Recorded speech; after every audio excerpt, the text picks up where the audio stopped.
Subscribe to our channel by clicking the subscribe button.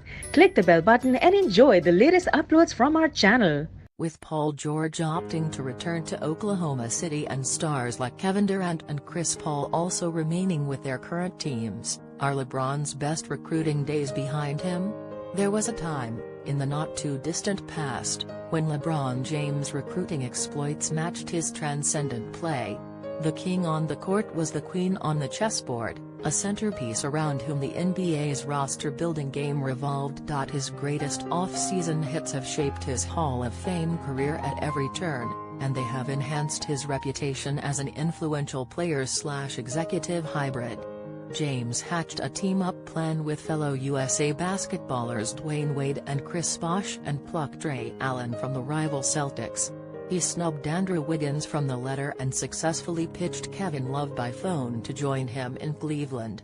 He adopted J.R. Smith from the Knicks, saved Wade from the Bulls, and lured a dozen knockdown shooters with the promise of an endless supply of open looks.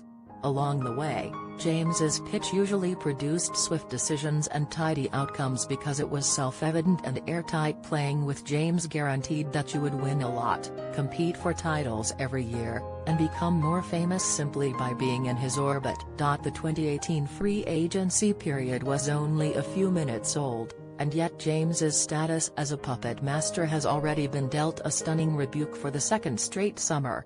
Last year, Kyrie Irving passed on the chance to run with James and the Cavaliers to a fourth straight finals, instead forcing his way to the Celtics.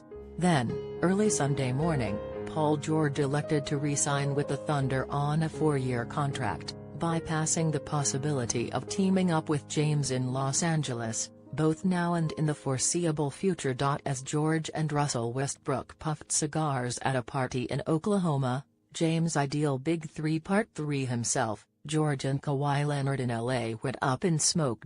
James, who flew from Anguilla to LA on Sunday, may now be suffering from both jet lag and déjà vu.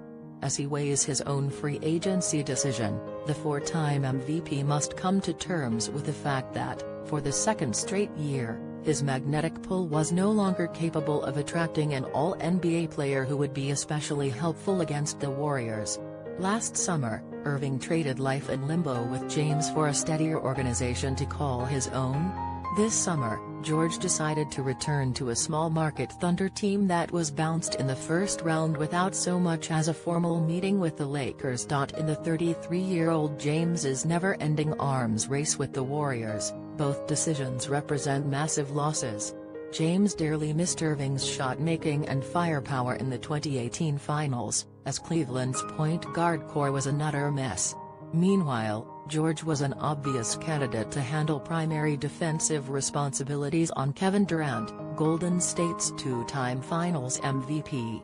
Pairing with George on twin max steals in LA would have given James the breather he needed against Golden State while also setting up juicy interchangeable lineups with Leonard. Now, much like in the post-Irving turmoil in Cleveland, it's difficult to find a home for James that will be ready to challenge Golden State in 2019. James's new best-case scenario likely involves teaming with Leonard and DeMarcus Cousins in LA. That sounds good on paper, but Cousins has yet to make the playoffs. Both of James's new co-stars would be entering training camp following season-ending injuries, and LA's young roster would need to be gutted to land Leonard. Returning to Cleveland is even bleaker. Kevin Love and a host of bad contracts probably isn't enough help to get out of the East, let alone with the finals. It's important to note that both Irving and George had good reasons for making their decisions. Irving had already won a title, he was ready to be his own man, and he wanted to get ahead of a possible James departure.